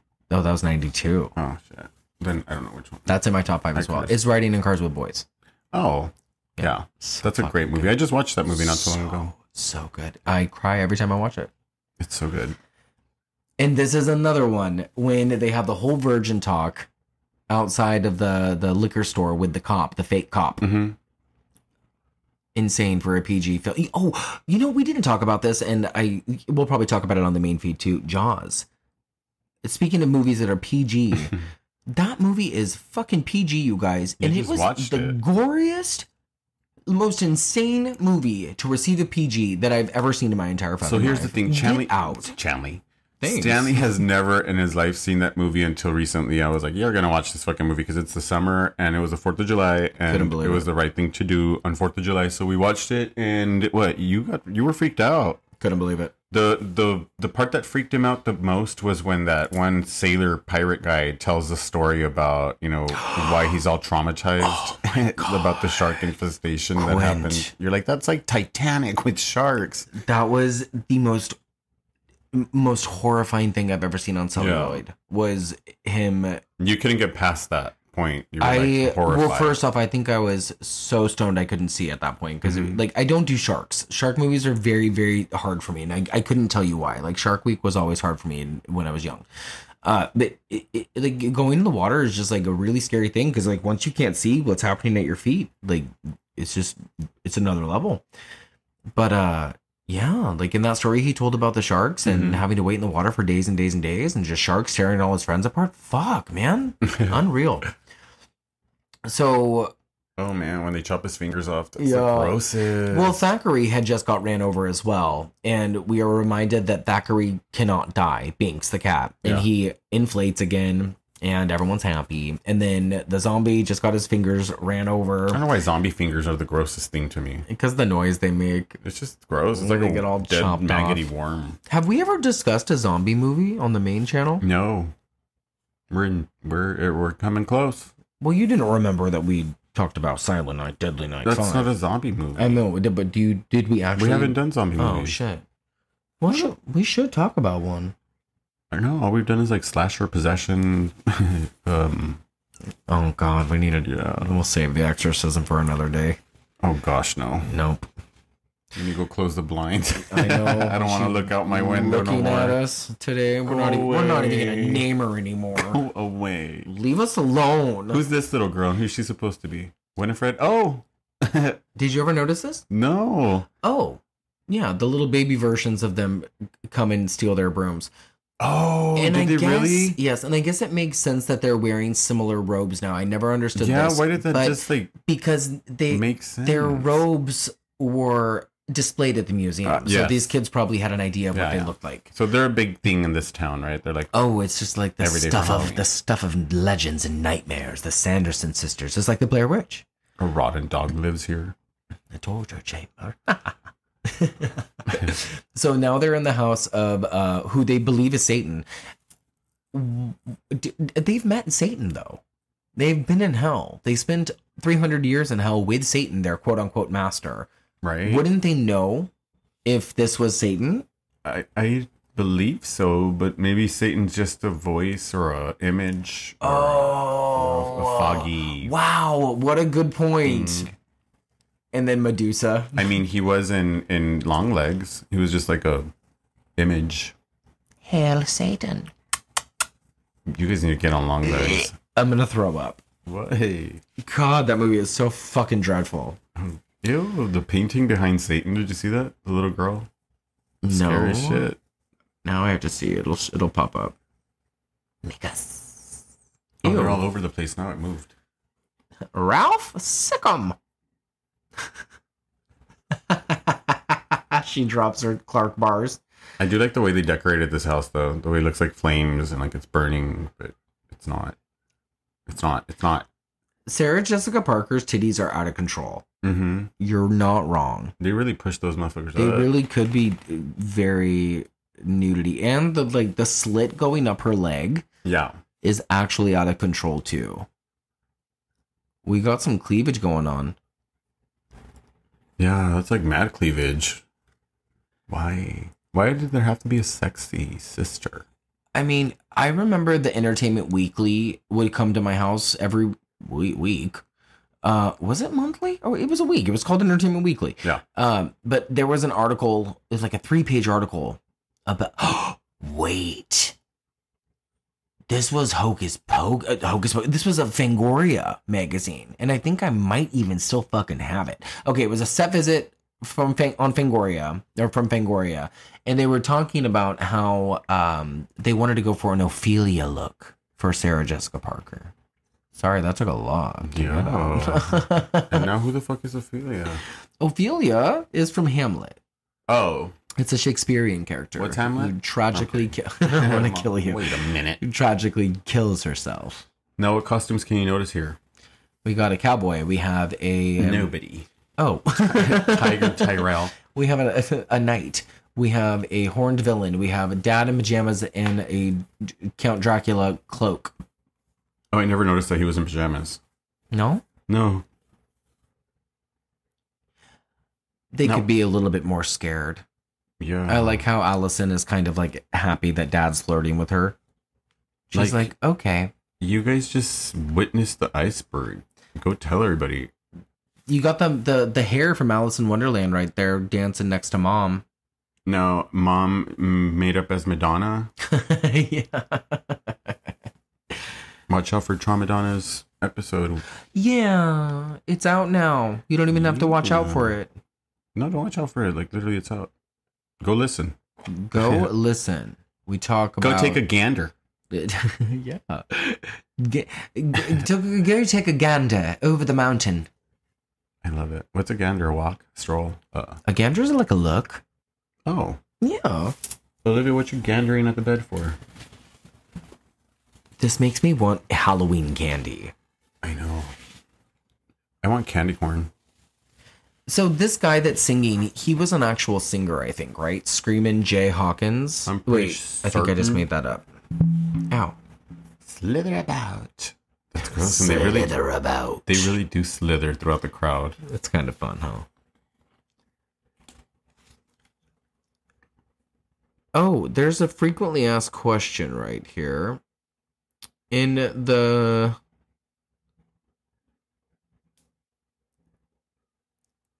They were both successful actors. They both passed away. Oh, the characters are spouses in the movie. Okay, so they appear as a bickering couple. Ugh. I was seeing if maybe it's just us that are led to believe that they are husband and wife. I was also going to mention that Thackeray Binks is not actually voiced by the actor who played the physical being of Thackeray Binks. That is played by Sean Murray. Jason Marston is the one who voices him, and he is a pretty popular voice actor. He's done some film work as well, but he does like a lot of video game stuff. He was in a Goofy movie. He did the voice of Max. He's got a beautiful singing voice. Uh-oh. So this movie was originally named Halloween House. Can you imagine like going through life with Hocus Pocus being named Halloween House? It would be very close to Halloween Town. Yeah, now, you're right. wouldn't it? And then the first draft of this movie that Mick Garris wrote in the 1980s, which was much darker, like the final version of it. It said, what I had written originally was about 12-year-olds.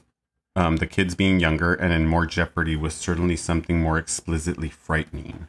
Mick Garris said this? Yeah. I believe it because he is, yeah. His line of work is pretty graphic stuff. That's pretty dope. The way this movie like literally was made up, because even Winnie's character, they said that on set, which Max's younger sister, Thora Birch, the one that plays Danny, she had mentioned in an interview as well in D23 during the convention at Disney, Disney's D23, that Winifred had people walking around on set with her with dictionaries, like just giving her words of old spells, you know, that she could just throw out like throughout the movie. Like there's some, like when she says maggoty malfeasance and trollymog, those were like not scripted at all. She literally had people just spitting words at her that she could just use throughout the movie. And you know, nobody's going to say no to her. Oh, you guys, what a treasure. That's amazing. Bette Midler is so fucking cool. And this is probably the most popular part of the movie, or at least what people think of when they think of this movie. It's the I Put a Spell on You dance musical number that she and Sarah and Mary perform at the... Is this the courthouse? Where are they? They're at like it's like the town... the town hall. The town hall. That's what it is. Which this is an actual building, I think, in Salem too. But yeah, they are putting a spell, quite literally, on the townspeople who are all dressed up, having a Halloween party, because the kids are there to expose them. And so they are going to make sure that everybody is there to dance until they die. How scary. Yeah, this is the scariest part of the entire movie. And to me, it's like when the kids wake up in the morning and they're like, where are dad and mom? And like, they're still dancing like all night long. That's so fucking scary. And like, if the movie didn't end like it ends, they would still be dancing. Yeah. There would just be a curse on all the adults. They would just be dancing until their fucking feet break and they stomp all over each other. You know? Yeah. Let's think of a movie where Hocus Pocus is really gross and dirty and violent. Because that's what would be happening and at the end of it. No, this movie's already scary enough. Oh, God. Not the lobster. This is what they say when this is fresh lobster. Yeah. It's right out the Yeah, back. it's right off the out of the tank. Where the garbage is. Ew. It's disgusting. It's the grossest. Do you remember watching the trailer for the movie? No. I mean, we played at the beginning of the episode, but I couldn't tell you if I ever saw it like as a kid or anything. I wonder if they played it before Homeward Bound: The Incredible Journey. Oh, I'm sure. Like which came out first? Because like, I know I saw that in theaters too. Like if you don't have a VHS of Homeward Bound. Yeah. Because then it would be in the trailer, maybe, of like the trailers playing for that movie in VHS. I don't think so. Because they said that 2 scenes from the featured in the original trailer of the film didn't end up in the final movie. Oh, we'll have to rewatch it. Yeah, and it's when like what is it? Mary running around wild in a grocery store. Oh, yeah, I knew that. Yeah, no, I knew that part though. And then the Sanderson sisters surrounded by trick-or-treaters, which I don't remember that, but. No. I don't either. Oh, that'll be interesting to watch. I wonder if there are deleted scenes. Maybe. Oh, like if they're in the DVD. It's not. On our DVD, there's not. There's a little behind-the-scenes featurette that has like old footage of behind-the-scenes stuff of the women on wires flying around and how they did the cat special effects and little interviews with Omri Katz. And I think specifically with Bette Midler and Sarah Jessica Parker as a brunette. You know, she has like 40 different wigs in this movie. Sarah? Yeah. You can't tell. When she was on the bus, she had perfect wavy parted hair. And now she looks like a rag doll. They've been flying around and whatnot. I probably say this part at least once a day. They're in the high school right now and they're being led into the kiln. If you're still watching with us. And they hear the voice of the teacher. Look at the ass. There's an ass on it's a statue, obviously. Ass. That was a perfect ass. Out of all of those, like the one that's directly right in front of the camera is the perfect ass. There's no wonder that this movie has such a gay following. You got 3 drag queens running around, running amok, singing musicals, and they're being condemned. Yeah. But this part, Je veux mon livre. Where is my book? I would like my book. They're being burned alive now in the kiln. I don't know.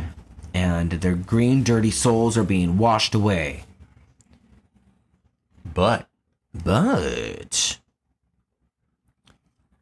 Jacob Bailey High School, no. I don't think that they're happy enough. Like the way that Allison is just like kind of waving her arms around. Yeah. She's like, yay. I don't know. Well, how would you react? I mean, I wouldn't just be like clapping my hands. Look at that moon. That moon's perfect. That looks like the Dennis the Menace house. Maybe it is. That was a good movie. That movie came out in 93 as well. Wow. Oh, and that movie kind of looks like this too. Like, you remember that scene in Dennis the Menace when they're underneath the bridge with that hobo? Yeah, with Christopher Lloyd. Eating the beans out of the can. It's Christopher Lloyd. That's Christopher Lloyd. Yeah, and he fucking farts. What? He busts ass and like the flame goes out. Yeah, and then he's like, oh god. Oh, Dennis the Menace, such a good movie. That movie was so much fun. I'm looking at family films that came out in 1993. We have Jurassic Park, Mrs. Doubtfire. Those two.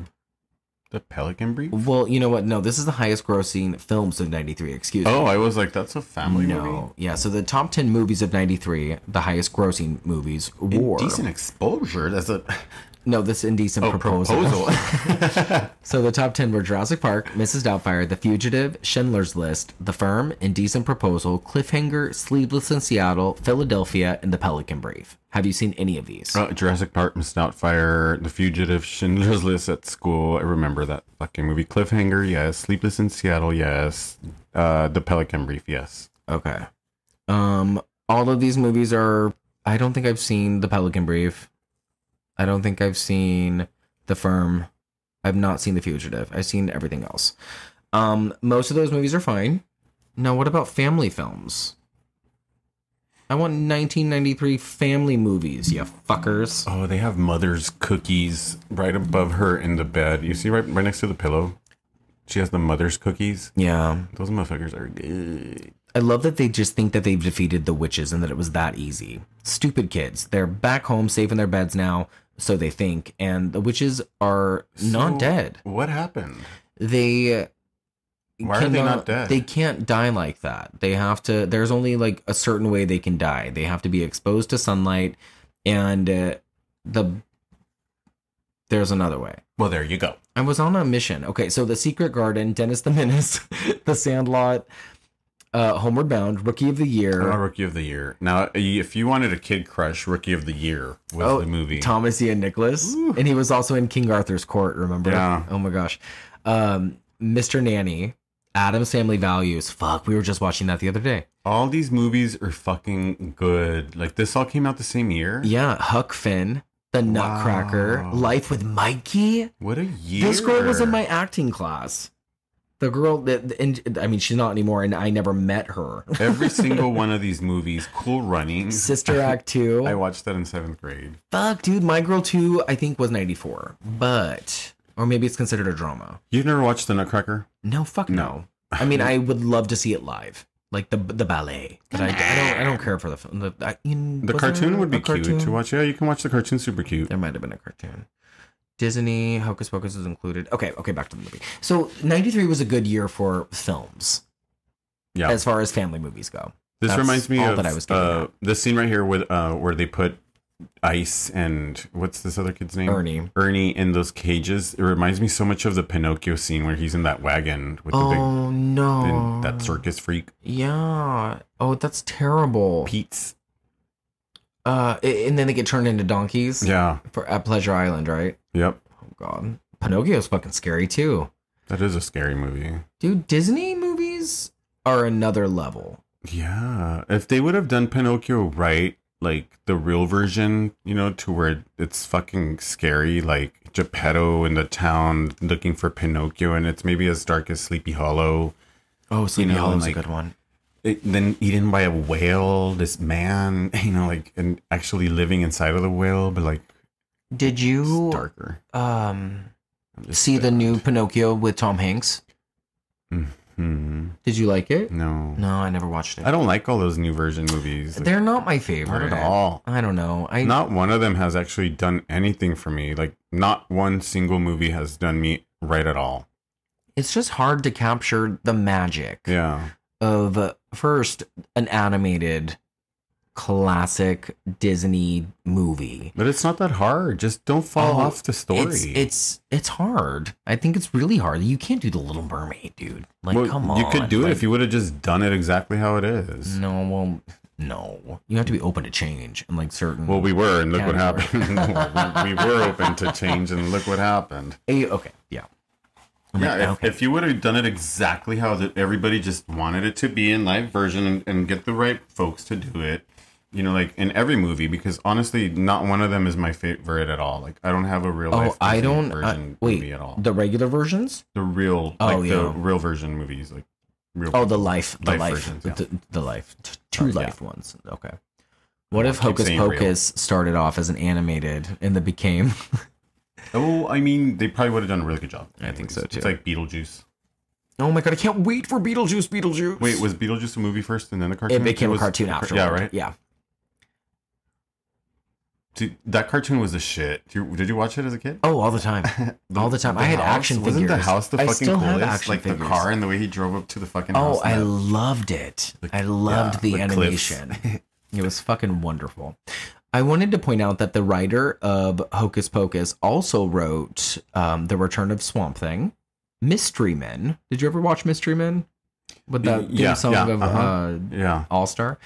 And that Eddie Murphy movie, The Adventures of Pluto Nash. Oh, gosh, no.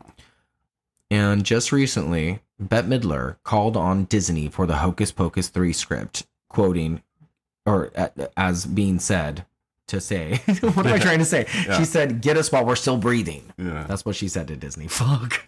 I cannot talk. She wants to get paid while she's still breathing. I mean, she was just in a movie recently with a bunch of other ninnies. And by ninnies, I mean just like older women. I don't know. Do we need him in part 3? I love Bette Midler. No, of course we do. It wouldn't be another Hocus Pocus without. Well, I mean, they could change it up, and then it'll be a favorite again. You know, like it'll become something else now. Like we get it, sisters. No, you calm down. Scream 6 exists because of that very reason, and look where Scream 7's going. No, well, what if they like hired Kiernan Shipka and like the good cast? You know, you like, relax. People like let me throw some names out there, and then maybe you just think about it. Look at this. The Fabulous Four is Bette's new movie with Susan Sarandon, Megan Mullally, Cheryl Lee Ralph. Damn, Michael Bolton? Get it, girl. The Fabulous Four. We love it. I have no idea what's it about. What Witches? It's about. Witches? No. I mean, it could be. Look at the cover. It looks like Bette's getting married in it. 4 friends, 1 wedding, lots of baggage. Okay, that sounds fun. Looks like they're in a desert. Good for them. Where are we? It looks like they're in Hawaii. Oh, speaking of the Addams Family, she does the voice of Grandmama in both of the new animated Addams Family movies. Bette does. Yeah. Oh, shit. Cool. That's really cool. I love the silhouette of them flying. That's the best part of the movie. Yeah, in the opening and now. Yeah, the witches. Like anytime they fly and they show the silhouette, like they're just huge. Yeah, they've discovered where the book is because Max and Allison have opened it. Even though they have been instructed by Thackeray Binks the cat not to do so. He was asleep with Danny, and they've gone against his wishes. This town reminds me of Santa Barbara, like when you first drive into it. I've only been to Santa Barbara once, and it was to eat and kind of hang out around the shore, and then that was it. Girl, you need to get out there. I know. I like how her fingernail drags down the screen. I think I always thought it was glass, but I now see that it's a screen.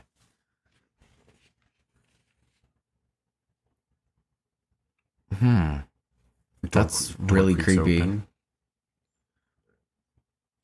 They have a lot of 7-Up. Look at that. Yeah, that is all 7-Up. Let's put some in the fridge. I know, fuck. That's messy as fucking cupboards. I know, you would the die. Medicine with sugar, and they have like salt with the. What did you point out? Like all this. There's sugar in the raw. I mean, it's a pantry. It's just cluttered and messy. It's just a mess. Inappropriate time to try to kiss the girl. Vanessa Shaw would go on to do many a great film. More particularly, or notably rather, a film called Garden Party. That would come out in 2008, where she plays a real estate agent / marijuana grower / pain in the ass. Of course she does. And she's so fucking good in it. Probably one of her best movies. She's also in quite a few horror movies. She's in the Hills Have Eyes remake. And I think that's just one of her best performances. The witches have kidnapped Danny. Or are about to. Yeah. Salt. The way she puts that circle of salt around her. I like how Winnie's like falling apart. Like her hair's like getting all crazy. Like the tendrils are falling around, and you can just tell that she's kind of losing it. They're becoming ugly, yes? Yeah. Because they're losing power. Yeah. That's you. Sticking her tongue out. God. Man. Danny! They blew out of that house so fast. They did. I hate that they exploded the lighthouse part of the house. It's the best part. That stairwell is so cool. And That's why I always thought that he was an ungrateful little asshole, because you could do so much with your stairwell. Fuck, Go you out and live look there. out. You guys are Yeah. on the lake, bro. You know what? I'm going to turn this up just a little bit, just in hopes that our listeners might be able to hear a little bit of this. You might not. I'll take thee away. We'll sing to you. As I light up. Into I'm gonna step away to the a restroom real quick. Listen to land this. of enchantment. I'll sing to you about Alex Pease. Come, little children, the time's come to play. Here in my garden of magic.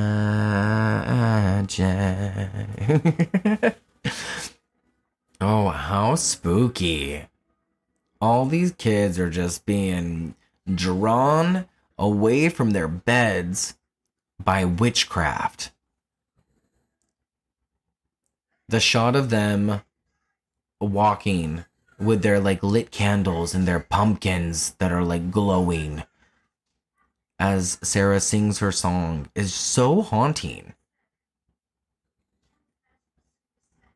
And then Allison with her dumb realization. As dawn approaches, the black flame candle. How was it? It was great. Yeah. Alex is back, guys. I was just thinking, like, how scary would it be to just listen to that song coming up from the sky and you just being in a trance following this voice where you're supposed to go. I love that they're looking up at the moon like the witches flew into the moon when they know that that's not where they're fucking going. Yep. Hello, sir. Sheriff's awake, guys. And we're back at the house. Can we do a little spell and just clean this bitch up? Well done, Sister Sarah.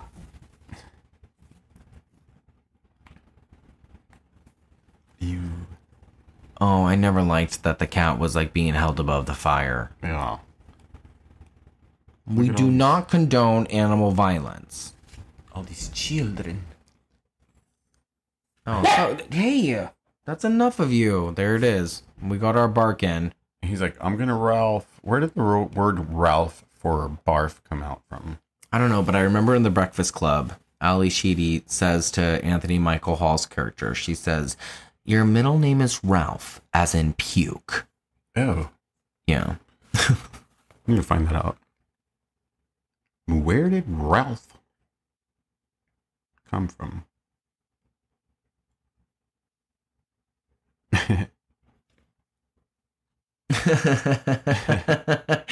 I like that the guys just scream in unison whenever anything happens. Like she spits in the cauldron, they scream. She's so funny, dude. Winifred is hilarious. No, they're all really funny, yeah. Shut up, you!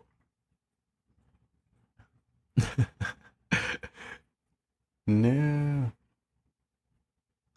I would be so annoyed if I was them. Every time Max shows up, he's just trying to ruin something. You have no power here. Be gone. Yeah, that's like Glenda's line. Before someone drops a house on you. What is that, dude? It's so funny, dude. I say, dude. Oh, daylight savings time. Oh, God.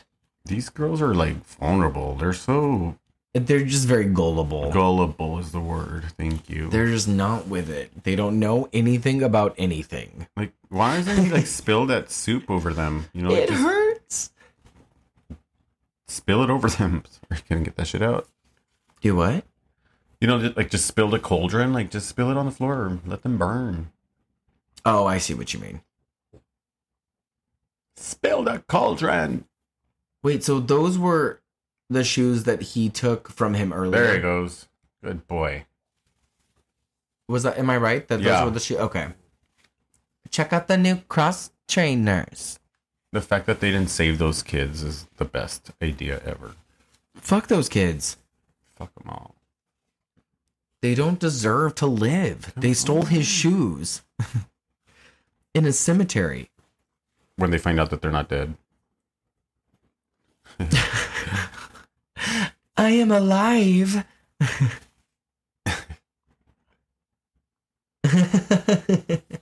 Damn, that boy, he's tricked us again. He's tricked us again. It's my curse that you two get off me. Sorry. Oh. How unfortunate that they only have until the candle is out to do this. Which is sunlight, like morning. I think so, yeah. I own that candle. Do you? I remember. Isn't that a Catholic candle? It's a Catholic candle. Yeah, it's not the same. Oh, it absolutely is the same. But it has to be lit by a virgin. Oh, yeah. Good luck. What? Not in this house. What do you mean? What do you mean? What do I mean? I'm a virgin. You? Yeah. No, I'm not. Girl. I fucked every single hole I could find. Ow, my God. The fuck? I'm like, I fucked every single hole I can find. I need you to realize I'm not editing any Whoa. Everybody needs to calm down. You need to calm down. Step on a mix. I remember when I was a wee Stanny and the Disney Channel was something you had to, I think you probably still have to subscribe to it on cable, but Shelley Duvall was someone who would promote it.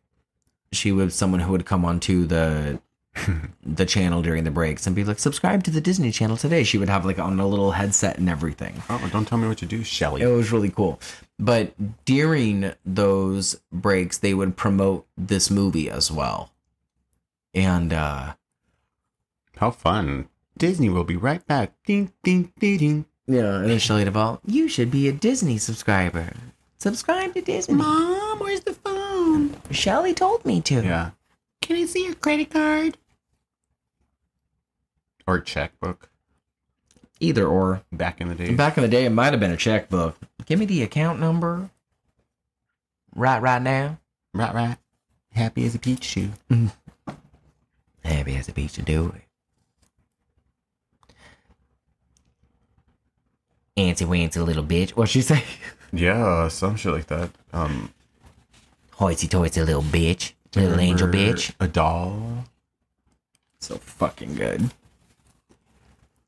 Okay, see, he doesn't want to kill. He doesn't want to do anything.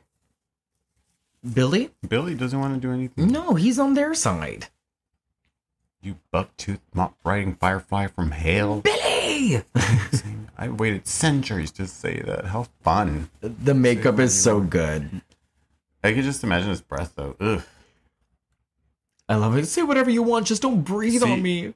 That word right there, you maggoty maleficence, that word was one of the words that she had people walking around with a dictionary just spitting shit at her. That's fucking awesome. Actors are so funny. Yeah.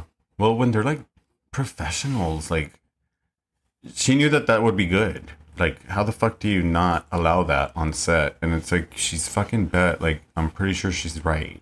God. And she's also someone who's not been in like a ton of movies. Nike? Since 1966, she's been in... I never noticed there was a Nike bag that they were carrying around as well. I'm like, Nike has She's in just like 50 movies. put their name in everything. Nike? Yeah, this movie promotes a lot of stuff. Got that 7-Up. You got that Sugar in the Raw up there. It literally had me thinking, do I have Sugar in the Raw? No, Do we need it? I love Sugar in the Raw. Should we have some? I think so, but if we did, you'd probably be eating them like snacks. And that's not how they're done, bro. Like, we're just not supposed to eat them like that. Did you know that Bette Midler was the first guest on the Cher show? Do I remember the Cher show? Well, it was in 1975. Oh, I don't remember the Cher show, yeah. You might Wow, not. that's fucking dope. Well, I was born in 81, bro. She co-hosted the MTV Video Music Awards in 1984, which were the first MTV Video Music Awards. I might have maybe walked into a room while that was playing in the background. She narrated Shelley Duvall's bedtime stories. Episode Weird Parents in 1992. Oh my god. What a connection. Of course. My girl. Bet. Oh, she was in the show The Politician. Oh, how fucking cool. So was Jessica Lange. What is going on? Okay, cool. Oh, there goes Billy's head again. Billy's always losing his head. So we're having the epic showdown at the cemetery now. We're wrapping up. The movie's nearing its end.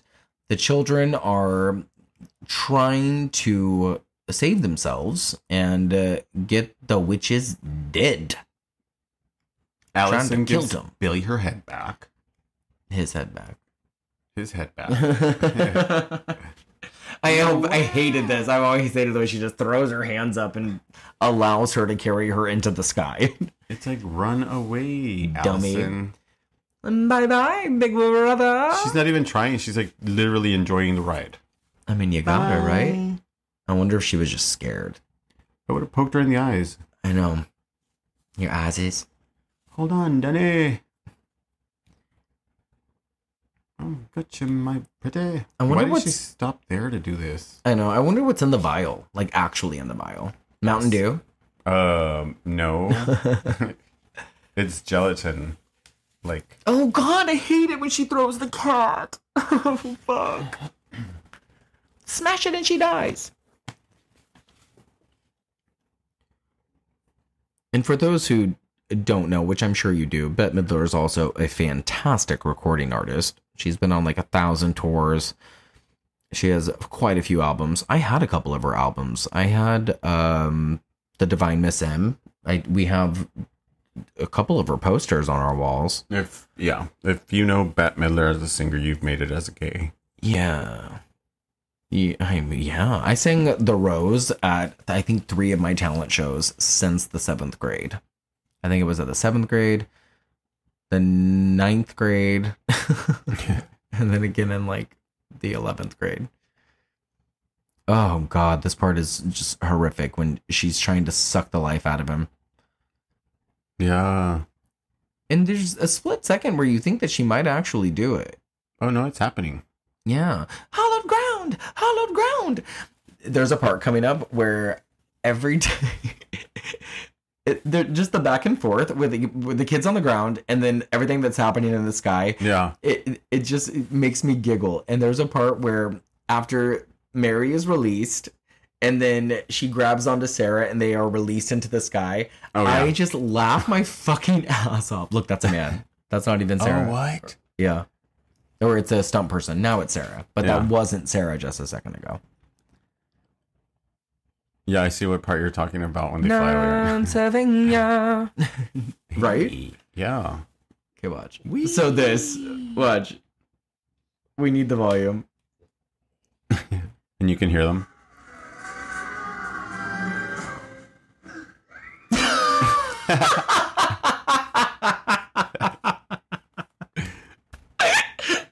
Oh my God. Dude, this always makes me so sad when she turns into stone.